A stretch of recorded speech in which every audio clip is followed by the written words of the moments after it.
we doing? Good. Well, yeah. Good. Aren't these cute? Oh, and you can hear me. Hi. I want to keep it. I know.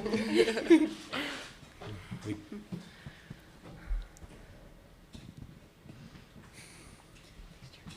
Good. All right, we'll go ahead and get started. We're joined by Florida State coach Lonnie Alameda, and then athletes Catherine Sandercock and Kaylee Mudge. We remind you to please silence your cell phones and then give your name and affiliation before you ask any questions. Lonnie, would you like to maybe start with an opening statement if you have one? Yeah, excited to be here. Who isn't right now? There's been so many cool things since we were here last time in 21, which is the remnants of COVID. So it's really neat to see the social aspect of the experience for the athletes right now. Really special. So excited for the opportunity to be here. Open for questions now. Scott in the third row here. Scott Wright with the Oklahoman. Coach, obviously a team that you've seen a lot over the last 5 years. Just talk about kind of what it's like to face a team that you've seen so much here in this big stage, and also kind of how the home and home series that you all played the last 2 years has came together. So first of all, familiarity is always great when you're playing teams. I think that's the reason why we do the schedule that we do. We try to face as many top 25 challenging opponents on the road, and if we have the opportunity to get a home and home, which Oklahoma State's been great to do that. We've done it, going to do it with Oregon. There's just different people outside of our region that we try to get to challenge ourselves, but also to know that, that only makes us better is to play that level of softball. So Kenny's been great with that, and so many others that we get the chance to do that for. So, and then being able to play here was a really good experience for us. This is where every team wants to be, is to be here playing in Oklahoma City and end their career. So when we had the chance to come out and play, Kenny and Patty and OSU and OU, it gave us a chance to come here for a couple, an hour or so. And just for our freshmen, I mean, of course, Kat and Mudge have been here before, but for our freshmen to feel that, for this team to feel that, how hard it is to get here and the respect to get here, and then the opportunity of being here already this year with his team has been really special. More questions?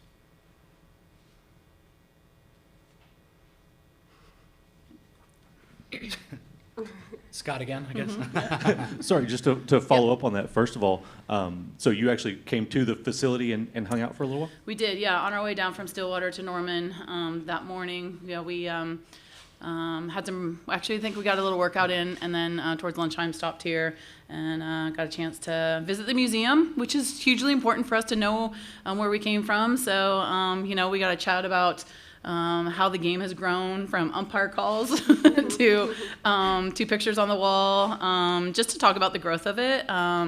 Personally, having played here and been a little part of the vision of getting the World Series to the level it is right now, and we had that chat last night at the social, how OU is a host and how just this has all come to fruition and so great for our game and so many people and the volunteers to make the game special. And so we had those talks and then, got in the field and can we touch it? Can we be here when we want to be here in the end of the year? Sure. Scott, you had another one? And then for Catherine and then Kaylee, talk about the experience of having faced Oklahoma State so much throughout your careers, and I'm assuming you got to expect this to be a really intense ballgame.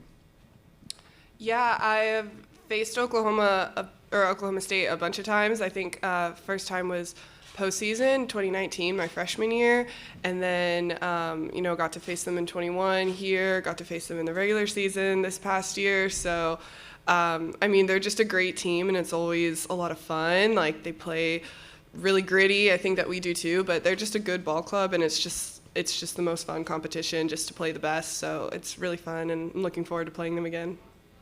Yeah, pretty much what Kat said.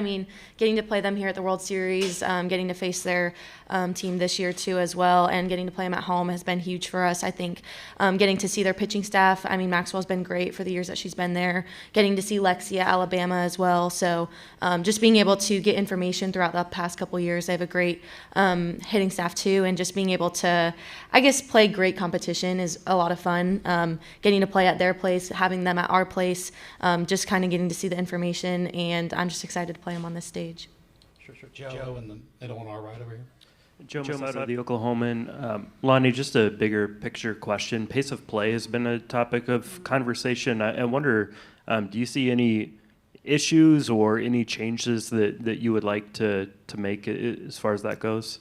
Yeah, it's something that's awesome for our game is I think the offensive part has gotten better, so it's added time to our game for sure. But I think there's areas we can clean up. Having been a part of the international game, I do love the 1 foot in the box. I think the pitch clock has been awesome.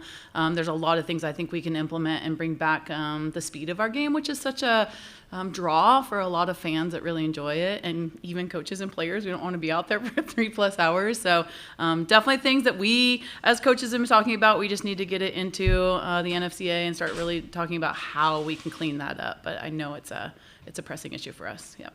Sure. I'm going to Barry in the middle right here. Yeah, Barry Trammell with the Oklahoma, and Catherine and Kayla. How much do softball players get into the scouting reports of individual teams, and is it something you guys have been studying for 4 or 5 days, or do you just wait till the day before, or how do you, especially maybe somebody you know somewhat about, like Oklahoma State?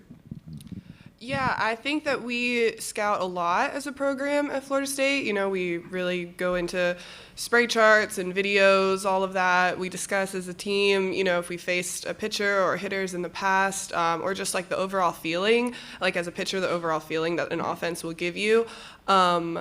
And I'm personally super into spray charts. I like to just have them in the back of my head. And then Coach has done a great, I mean, she taught me everything I know about scouting. So, you know, my freshman year, I think that it was a little bit overwhelming. But now I like to look at the spray charts and kind of get an idea, and then watch some videos, see what matches up, and then just go out there, know what you're expecting, but still being confident and throwing your best stuff. But I definitely enjoy the scouting aspect of it. I think that it's a lot of fun.